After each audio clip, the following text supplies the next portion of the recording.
हर हर महादेव। मैं प्रज्ञा अभिव्यक्ति चैनल में आप सबका हार्दिक स्वागत करती हूँ। मैं कल रामास्वामी पेरियार जी का एक वीडियो का समीक्षा बनाई।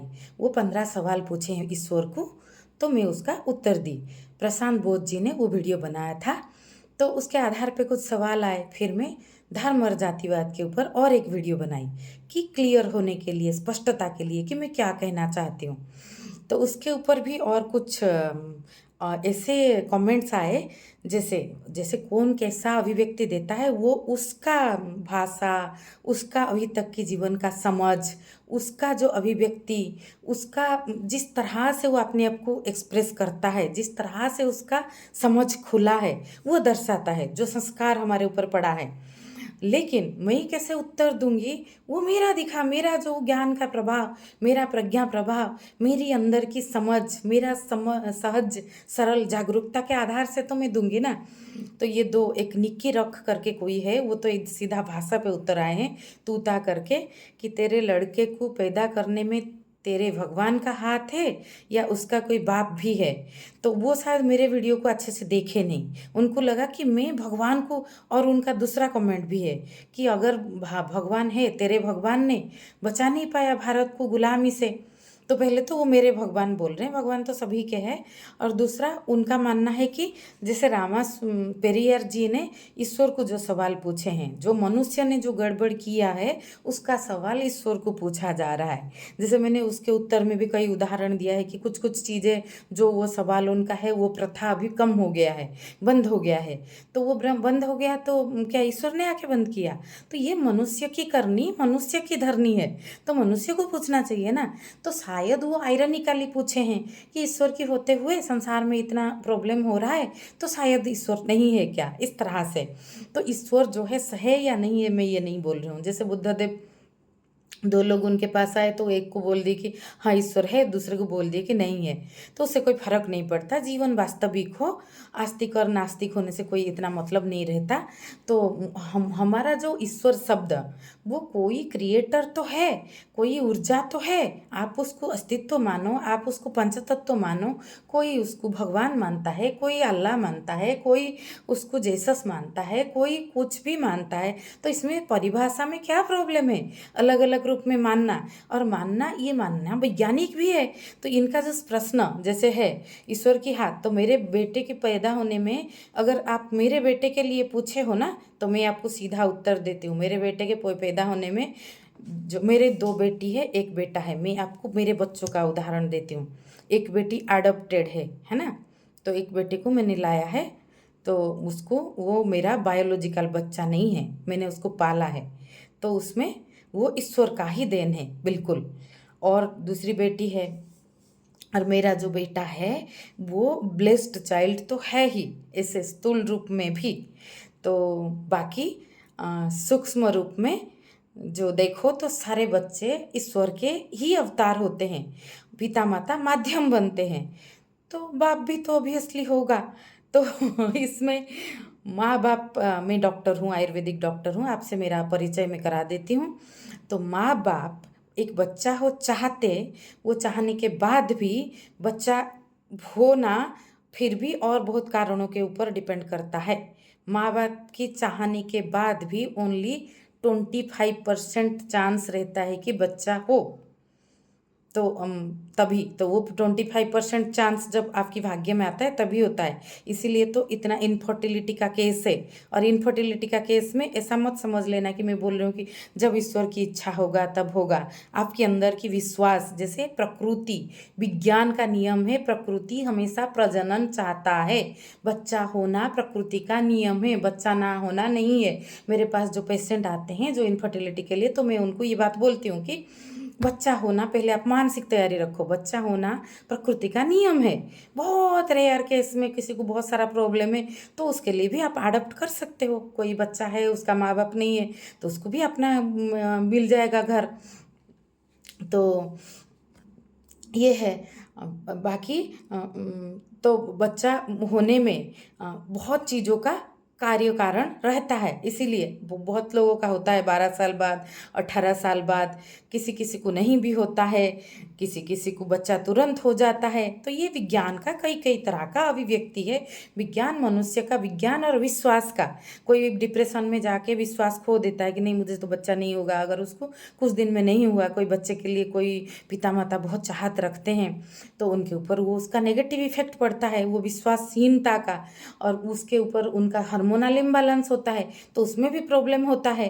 तो ये आपका जो उत्तर है इस तरह से है। तो इसमें बहुत जो स्थूल कारण, सूक्ष्म कारण, ये सब काम करता है। बाकी आपका भाषा, ये आपका समस्या है। मुझे आपकी कमेंट पढ़ के बुद्ध देव का याद आया कि बुद्ध के ऊपर किसी ने आके थूक दिया तो बुद्ध हंस दिए। अगले दिन वो आके पैर पकड़ के माफ़ी मांगा कि रो के कि मुझसे गलती हो गया, तो बुद्ध हंस दिए।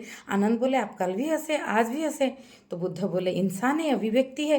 कल वो न घृणा में था, आज वो प्रेम में है। मनुष्य है, उसका अपनी समस्या है। तो कोई आपको गाली दे रहा है, आप वो उसका समस्या है, लोग लेना ना लेना ये हमारे ऊपर निर्भर करता है। और एक बाल मुकुंद जी बोले हैं आपकी बातों का कोई आधार नहीं, आधारहीन बातें बोल रहे हैं। कैसे मैं आधारहीन बात बोल रही हूँ? पेरियर जी, मैं उनको सम्मान देती हूँ, मैं तो किसी भी चेतना को सम्मान देती हूँ, लेकिन जब तर्क के आधार पे देखा जाए तो मनुष्य ने जो जो परंपरा में गड़बड़ किया, आप जो बोल रहे हो मनुष्य हो, ब्राह्मण एक संप्रदाय है, संप्रदाय मनुष्य ने बनाया, संप्रदाय ईश्वर ने थोड़ी बनाया। तो मनुष्य का जो गड़बड़, मनुष्य का द्वारा हुआ, उसके लिए ईश्वर को सवाल पूछना, ये तो पहले संबोधनगत गलती है कि जो है आप गलत, किसी गलती दूसरे ने किया है, आप दूसरे को पूछ रहे हो, और ईश्वर नहीं है ये चीज़ बात की बात है। जीवन तो है ना, चेतना तो है ना, चेतना वास्तविक है ना। तो वो चेतना को, आपके अंदर जो है सियाराम मैं सब जग जानी, मेरे अंदर जो चेतना है वो क्या ईश्वर की अभिव्यक्ति नहीं है? ईश्वर का छोड़ दो, वो अस्तित्व की अभिव्यक्ति नहीं है? आप जिस चीज़ को मानते हो क्या वो उसका अभिव्यक्ति नहीं है? वो विज्ञान का अभिव्यक्ति नहीं है? तो इस तरह से तो मेरी बात कैसे आधारहीन हो गया? आधारहीन प्रश्न का मैंने उत्तर देने का कोशिश किया, और कि कहाँ पे आधारहीन आपको लग रहा है। और कोई भी ऐसे कमेंट दिए हैं कि आप खुद कन्फ्यूज हो, तो कहाँ पे कन्फ्यूज हो वो बताने पे तो मैं क्लैरिटी ले पाऊंगी ना। क्योंकि कल हमारा परसों एक्सट्रीम है, रात को 8 बजे, शास्त्र और विज्ञान। क्योंकि लोग जो है ना उछल कूद करते हैं दोनों एक्सट्रीमिटी पे। कोई बोलता है शास्त्र में कुछ नहीं है, कोई बोलता है विज्ञान में कुछ नहीं है, सभी शास्त्र को पकड़ लो। तो कुछ हमें जोड़, हम हाँ, ये जीवन नदी की तरह है। शास्त्र क्या है? डॉक्यूमेंटेशन, उस समय का जो ज्ञान है, जो ज्ञान का प्रवाह हुआ, जो विज्ञान का गहराई आया, उसका डॉक्यूमेंटेशन। तो उसमें बहुत कुछ वो सीढ़ी बनेगा आगे की चीज़ों के लिए। तो वो गलत कैसे बोल सकते हो? न्यूटन के तथ्यों को आइंस्टाइन ने गलत बोल दिया, कर दिया, साबित कर दिया। तो न्यूटन की जो मेहनत था वो क्या व्यर्थ गया? उनकी जो खोज था वो क्या व्यर्थ गया? वो उस समय का बेहतर खोज था, वो सीढ़ी बना आगे की खोज के लिए।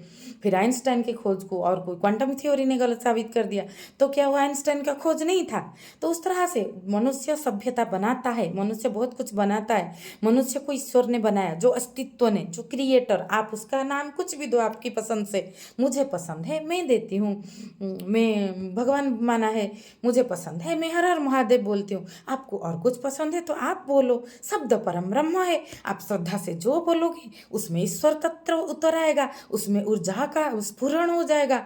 वो जो ऊर्जा है वही तो सब कुछ है ना, कि मैटर कितना ऊर्जा में ट्रांसफर होता है, उसी हिसाब से उसका जो है चारों ओर उसका तरंग खिलता है। वही है ईश्वर की अभिव्यक्ति। उसको कौन किस तरह से समझाए? तो वही चीज़ों की जो सार अंश नाम समझ के हम उछल कूद करते हैं, अरे विज्ञान सब कुछ, ईश्वर तो कुछ नहीं है। तो आप ईश्वर ना होने की चिंता में ज़्यादा लगे हो। क्या है? जीवन है, चेतना है, इस पे ज़्यादा ध्यान दो।